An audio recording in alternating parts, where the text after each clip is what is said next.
नमस्कार, मैं पूनम शर्मा और आप देख रहे हैं टीएन न्यूज 24 आवाज जुर्म के खिलाफ। तो चलिए देखते हैं आज की खबर में क्या कुछ है खास। साल के आखिरी दिन आगरा पुलिस कमिश्नर की प्रेस कॉन्फ्रेंस। पूरे साल की पुलिसिंग पर कमिश्नर ने रखा report card. Agra police commissionerate की उपलब्धियां गिनाई गई। अवैध धर्मांतरण रैकेट का किया गया बड़ा खुलासा। धर्मांतरण रैकेट से 10 युवतियां सुरक्षित रेस्क्यू, 14 आरोपी गिरफ्तार। पिछले एक साल में प्रभावी पैरवी से ऐतिहासिक सजा।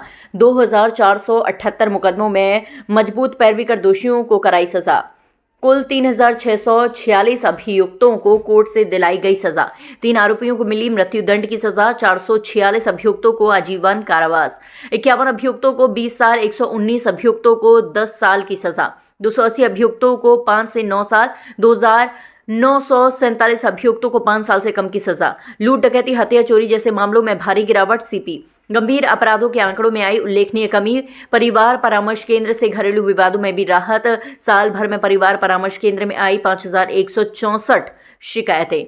4906 मामलों में काउंसलिंग से कराया गया समझौता। बिखरते परिवारों को जोड़ने में पुलिस की बड़ी भूमिका।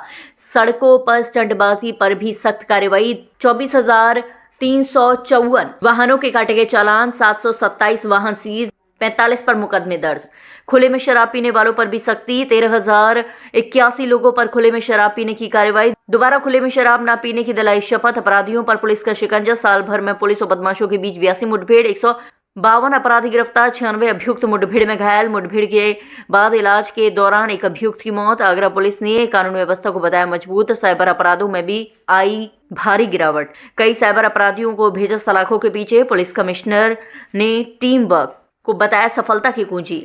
2025 में जो हमारी जो पुलिसिंग रही उसमें अपराध के क्षेत्र में भी कमी आई और माननीय मुख्यमंत्री जी का और हमारे डीजीपी सर का जो अपराध के प्रति जो जीरो टॉलरेंस है, उस टॉलरेंस के क्रम में हमारे यहाँ ऑपरेशन स्मिता चलाया गया, जिसमें कि हम लोगों ने कार्रवाई की। एक अंतर्राष्ट्रीय गैंग का हम लोगों ने, एक रैकेट था धर्मांतरण का, उसका भंडाफोड़ किया।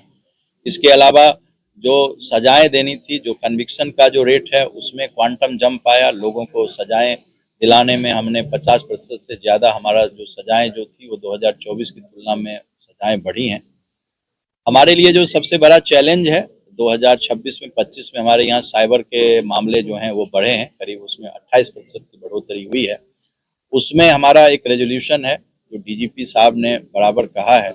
ये 3 चीज़ें हैं जिसको कि हम लोग 2026 में हम लोग उसमें सुधार करेंगे। एक तो जीरो फैटेलिटी डिस्ट्रिक्ट हमें बनाना है कि जो सबसे ज़्यादा मौतें जो हो रही हैं वो एक्सीडेंट से हो रही हैं, उसको हमें न्यूनतम करना है। दूसरा, साइबर के प्रति गांव पंचायत लेवल तक हमको उनको जागरूक करना है। और तीसरा, जो महिला शक्ति केंद्र प्रत्येक थाने पर और डीजीपी सर के निर्देश पर बनाया गया है, महिला शक्ति केंद्र को हमें इतना मजबूत कर देना है कि प्रत्येक थाने में किसी प्रकार की महिलाओं से संबंधित कोई भी समस्या हो तो लोग हमारे महिला शक्ति केंद्र पर आएँ और वहाँ उनकी समस्याओं को हम दूर कर सकें। ये हमारा रेजोल्यूशन है।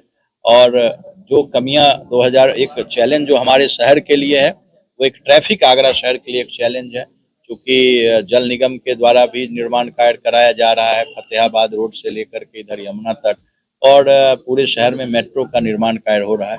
ये एक बड़ा चैलेंज है। उस चैलेंज को भी स्थानीय व्यापारियों के साथ बातचीत करके, आप लोगों के साथ बातचीत करके, उस चैलेंज में भी कितना निर्माण कार्य भी नहीं रुके और लोगों को असहजता नहीं हो, उस पर भी हम लोग काम करें।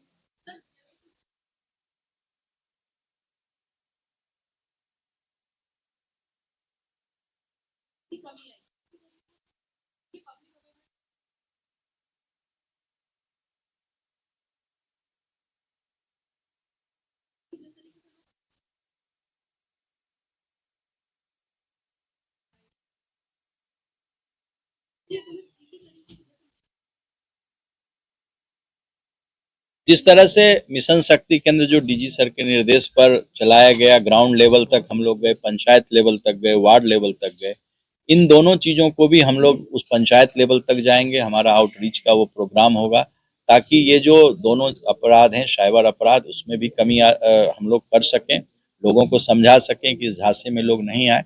और जो जीरो फैटेलिटी डिस्ट्रिक्ट हमने या रेजोल्यूशन लिया है, उसके लिए भी हम लोग ग्राउंड लेवल तक जाएंगे, लोगों को समझाएंगे कि रोड इंजीनियरिंग कितनी जरूरी है और उसका अनुपालन कितना जरूरी है, तो उसे भी हम लोग पंचायत लेवल